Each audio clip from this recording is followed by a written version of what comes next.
Okay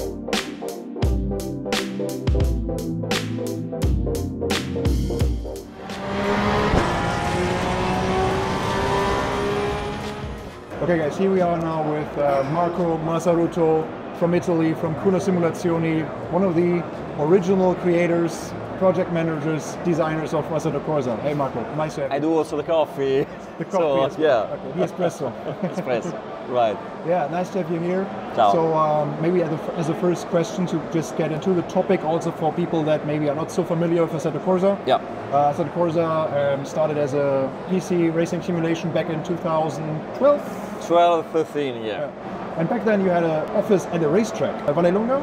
Yeah, Vallelunga, yeah. We have been from 2009 to 2017, we have been there with our studio right in the middle of the track, the main facility. Yeah. It was quite a good period of time. The tech preview was with a Magione and the Lotus Exige.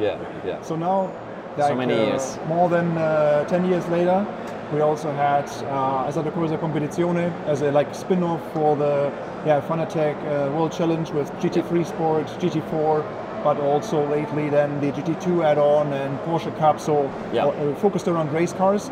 So now Assetto Corsa EVO, again, it's not Assetto Corsa 2, it's not Assetto Corsa Competizione 2, it's its own thing, right? So is a completely new thing. The current pronounce is EVO, because we want to keep the Italian pronounce and the Italian EVO. Italian made in Italy style of the game, like the same name Assetto Corsa actually. It's not a sequel of Assetto Corsa 1, but it kept the same kind of vision in terms of kind of content. So kind of cars, tracks, and gameplay modes. We got back to the basis, what we did many years ago. But it's not just a sequel, it's not just bigger than the first Assetto. He expanded from any point of view. Of course, we got better in the physics, in the handling, in the graphics. We created a completely brand new engine for this title. An engine that is designed specifically for racing content, racing games.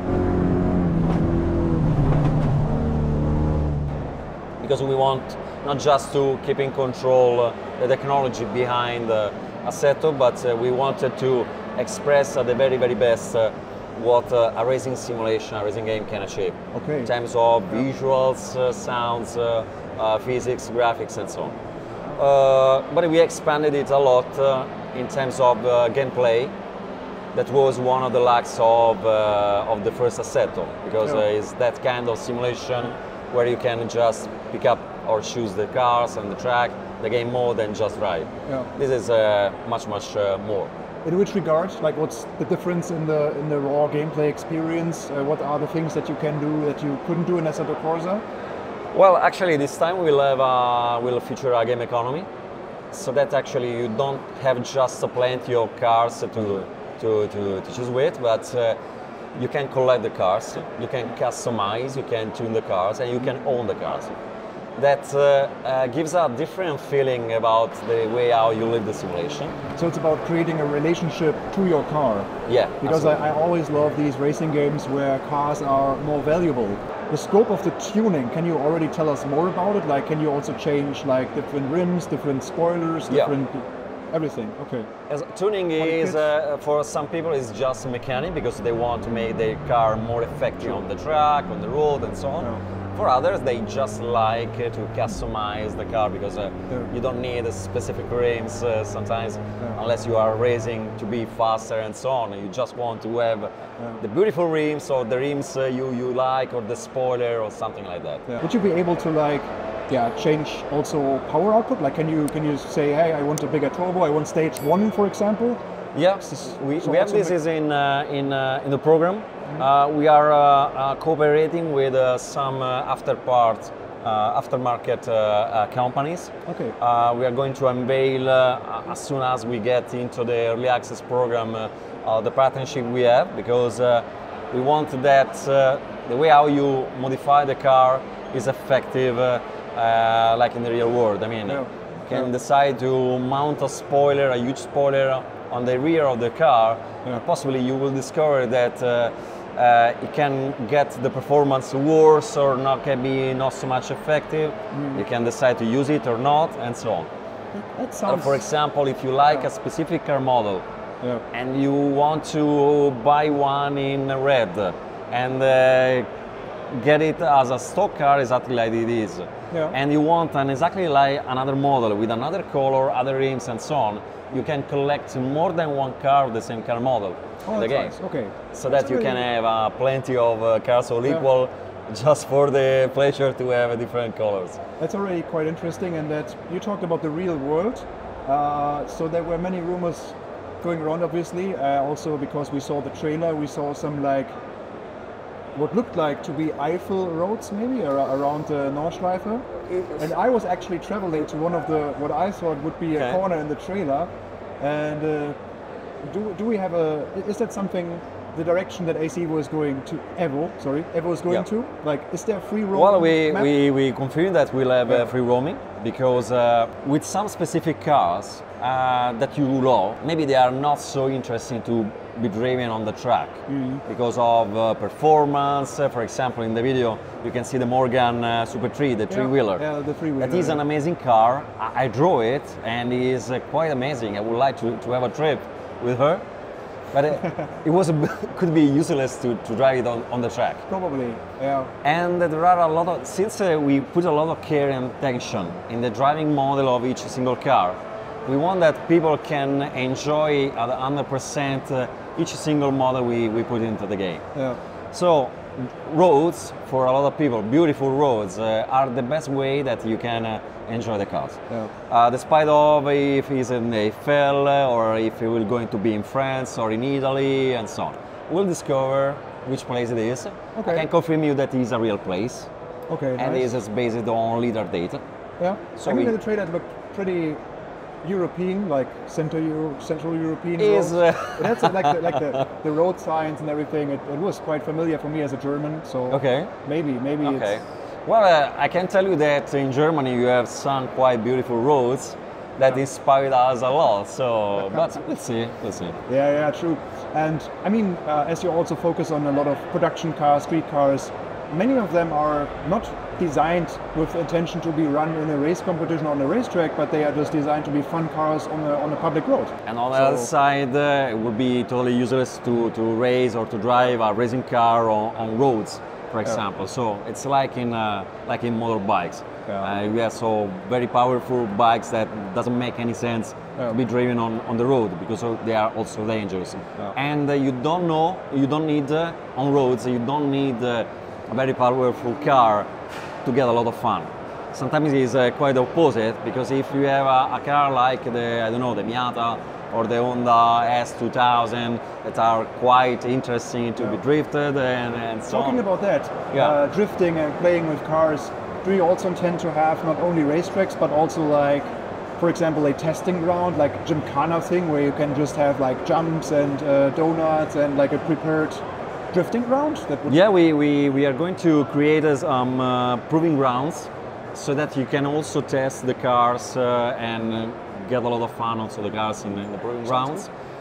Drifting will be a relevant part in the game because we have a huge drifting community with the first Assetto. We are not going to change this. I mean, we don't have a drift mode with a drift physics for the car.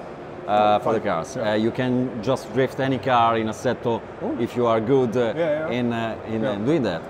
What we want to do in terms of gameplay, we want to give our audience some gameplay modes that are specific for drifting, so that they can have even more fun in their speciality they like more. Because that's one of the most favorite mod scenarios in the original AC, like people going these Japanese mountain roads, tandem drifting, things like that. It's quite amazing, because with your JDM car pack, you offered them so many cool, like, great cars. So we've seen like the A86 Supras and stuff, even the tuned version that can go nicely around circles. So far in the trailer, we tend to see mostly European brands. Yeah. So can you confirm maybe already that we will also have some JDM stuff, like for the Japanese car fans? Absolutely. I don't know if you have seen the Hyundai booth, and also in the first gallery of screenshots we released it for EVO, and we showed the NVIDIA, the Hyundai N74. Yeah, we can confirm the Ioniq 5, the E30N, and the E20N, and we will have some other models. But I talk about JDM, like Japanese. JDM, Japanese, yeah, because they are Koreans. I can confirm the presence of some Japanese brands, like we had in the first Assetto, but we will have some new brand also for the JDM. Yeah, I was really missing them. I was like, hey, the selection is really nice, but where's my Supra, where's my Subaru and my Evo or whatever? Actually, the target is to expand the licensing in all the countries. Yeah. So to give even more, you know, in Assetto Corsa we have been very European-centric because we started from nothing and eventually we expanded. Yeah. In EVO we have a straight strategy because we want to give the same level of depth and importance to the American brands, European and Italian brands, and Asian and Japanese brands. That's good news. So that we can balance at the best the choice of vehicle choice in Assetto for any kind of different tests. And the same is something that we are going to do with the tracks. In order to provide tracks from any part of the world. Yeah, that sounds good. And then we had our driving impression here today as well. And Yannick is, as we talk, he's just driving the Alpine here on the wet Mount Panorama. Yeah. And the weather system significantly improved, I guess, to what we have in Assetto Corsa Competizione. Yes. So the competition stepped up quite a bit with like rain systems, and you guys are now catching up. And what separates, for example, now weather system in ACC to what are the new features that we can expect in EVO? Yeah, we didn't start, we started from Competizione for the raining system, but using a different approach because we have a dynamic track and dynamic weather. The two systems work together because the track grip is quite influenced by the weather, but not just in terms of how much wet or much grip you can get on a wet track, because it's not that the car is just more sliding and so on. It's much more living, it's much more live, the track now. Yeah, I felt because, so when you have the wet spots and they are clearly visible, like the visual the difference is really, really well done.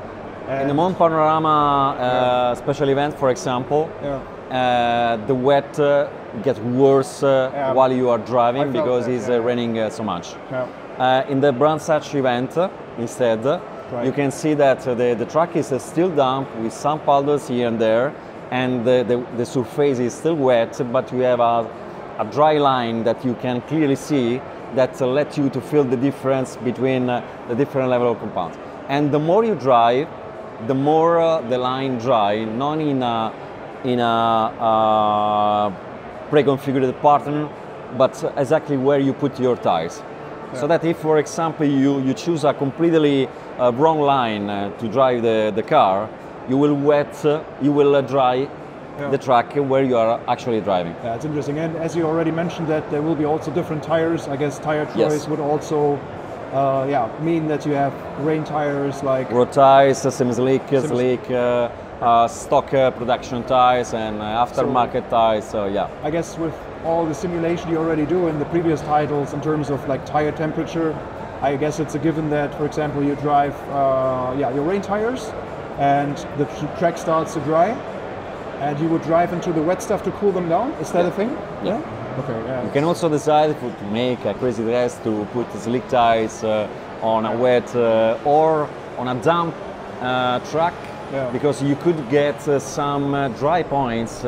And you could arrive at the point that you have to choose actually if it's better to use slick tires or wet tires in a racing session, for example. Yeah. There is not a specific pattern, so it's quite dynamic.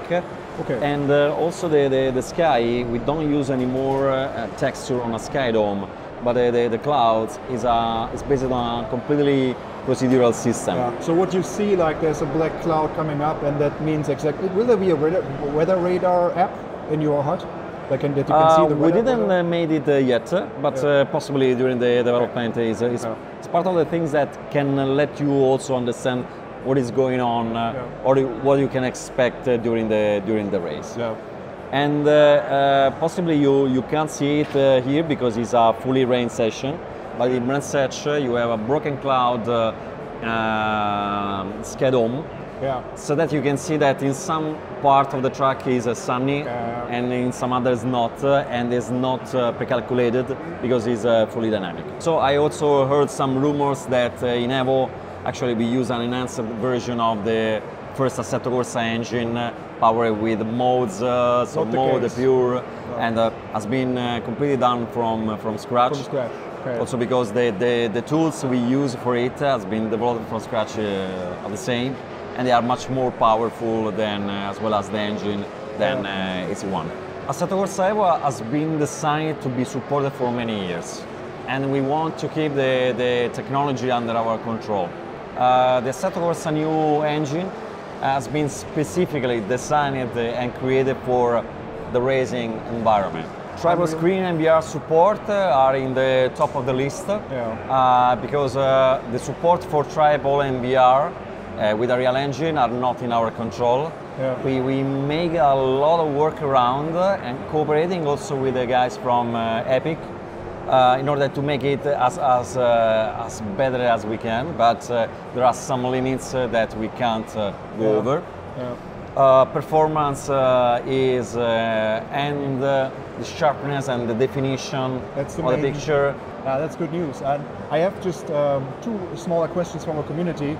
So they were also quite active in the forums asking for stuff. If you will have some rally or hill climb stages. Some rally? Rally, yeah, rally. Rally content. Yeah.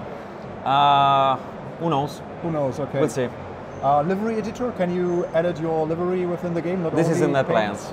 You can completely customize not just the color of the car, but also the surface of the metal, so that you can have a glossy finiture or matte, or you can really customize in any detail the car body in terms of how it appears, and is in the schedule to have a livery system that can let you to apply liveries and so on, and also to share with other users so that they can see your livery without the need to share files manually. Actually, this is in the plans. That's good. Is a quite a challenging task, but this is something that we want to do. What we are doing is improving quite a lot the camera system, especially the TV camera, so that they can be much more dynamic and give much more realism also to the scene. Maybe, so that they can follow the car in a way that is much more similar to the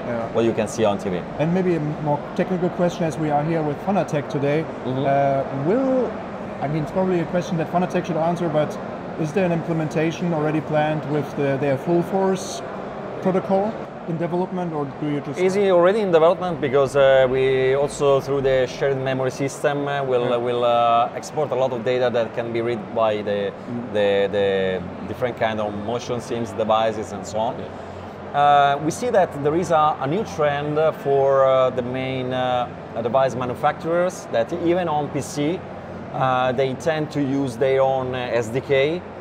And they give us the SDK because they want to see implemented in EVO some specific features for their steering wheels or some specific functionalities. This is something that is time constrained, of course, but that we want to support as much as we can. And we already do a lot of things also with Logitech. They have the TrueForce system, that is already implemented, so that you can try it here at the expo. At Logitech. Oh, nice. Good to know. Final question, maybe the most important one for our community. You get this asked quite often, I guess. No problem. Mods. Mods, yeah. Mods. What about It's not a bad word. It's not a bad word. Yeah. We want to support mods also in EVO.